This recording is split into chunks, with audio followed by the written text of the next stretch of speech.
Setelah sempat viral tahun 2019, tempat wisata ini menjadi andalan pariwisata dari Lebak, Banten. Namun semenjak pandemi berkurang sampai 90%. Padahal ini baru saja menjadi angin segar bagi warga untuk meningkatkan perekonomian mereka dibandingkan tambang dan juga pertanian.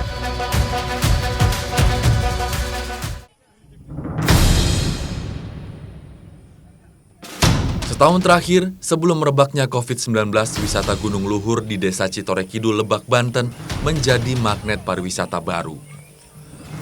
Fenomena wisata negeri di atas awannya menjadi viral di mana-mana. Wisatawan pun berdatangan, menjanjikan peluang kesejahteraan bagi warga sekitar. Sayang, pandemi COVID-19 menghentikan semuanya. Wisata negeri di atas awan Gunung Luhur kehilangan kemilaunya. Setelah sempat viral tahun 2019, tempat wisata ini menjadi andalan pariwisata dari Lebak, Banten. Jumlah pengunjungnya rata-rata berasal dari Tangerang dan juga Jakarta. Namun semenjak pandemi berkurang sampai 90%.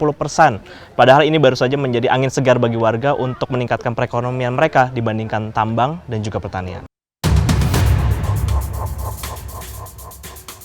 Seiring dengan uji coba Peraturan Bupati Nomor 28 Tahun 2020 tentang Pedoman Adaptasi Kebiasaan Baru atau AKB, seluruh objek wisata di Kabupaten Lebak, termasuk wisata negeri di atas awan Gunung Luhur, akhirnya kembali dibuka di bulan Agustus lalu.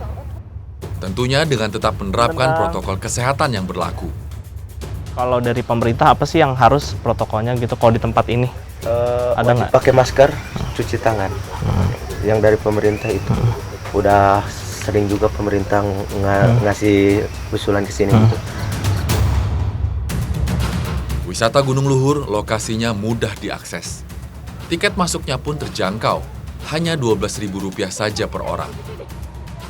Sayang, protokol kesehatan belum dijalankan sepenuhnya oleh para pengunjung. Mereka banyak yang tak mengenakan masker dan kurang menjaga jarak.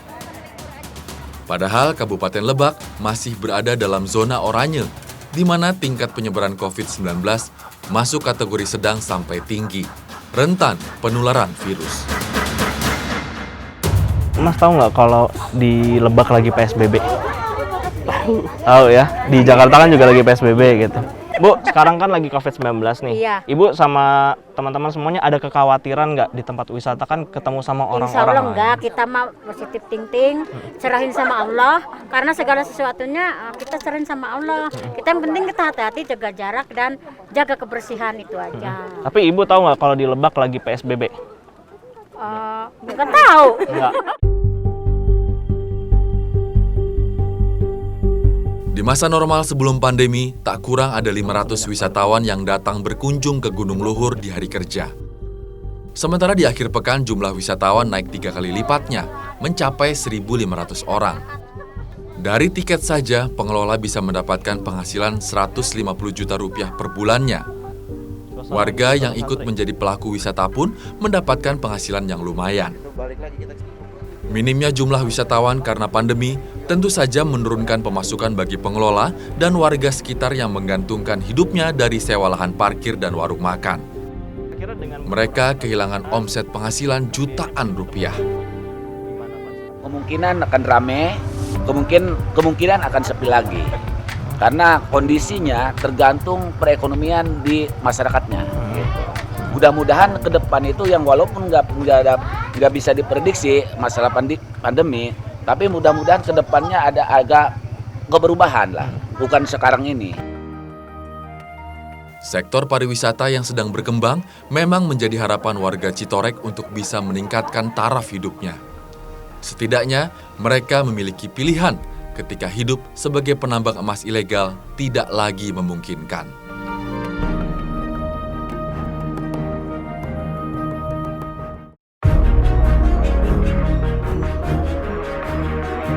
Status Kabupaten Lebak yang masuk ke dalam zona oranye membuat kegiatan pendidikan dilakukan secara daring.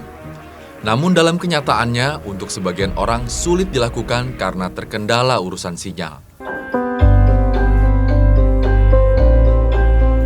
Setiap Selasa dan Jumat, Pak Guru Agus yang juga menjabat sebagai wakil kepala sekolah harus tetap masuk mengajar. Pembelajaran daring sulit ia lakukan karena jaringan internet tidak stabil di sekitar rumahnya. Agus mengajar muridnya secara bergantian. Hanya 3 orang saja di jam yang sama. Murid yang diminta masuk sekolah adalah perwakilan dari tiap kelas. Mereka diberi tanggung jawab lebih untuk mengajarkan materi dari sekolah kepada teman-temannya yang ada di dekat rumah. Dengan meminta perwakilan ini datang ke sekolah, terus ngajarin teman-temannya nanti di rumah gitu. Daripada saya ngajar daring full, tanpa seperti itu lebih efektif pakai luring yang 3 orang. Hasilnya dari nilai juga Hasilnya ada peningkatan, Pak. Minimal yang 3 orang membantu teman yang lain, itu meskipun nggak bisa serap 100% anak yang lainnya itu, tapi lumayan soal-soal yang mudah masih bisa mereka kuasai.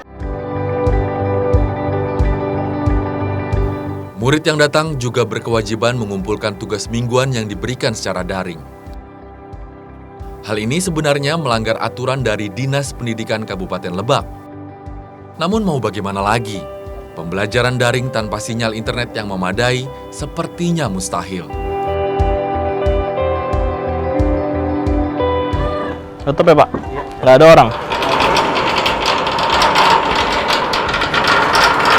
Yang megang kuncinya Bapak berarti?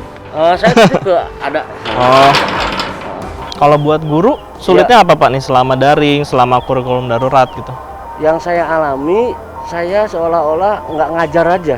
Kalau pun ngajar via daring, itu anak nggak bisa. Makanya saya ada luringnya juga. Selain itu kan banyak waktu terbuang ya. Di rumah jenuh Kang. Akhirnya saya banyak cari kegiatan lain. Apa Pak biasanya? Saya ikut bertani dengan saudara Kang. Baru nih, berarti baru mulai nih? Baru mulai bertani, belajar bertani akhirnya daripada di rumah nggak ada kegiatan.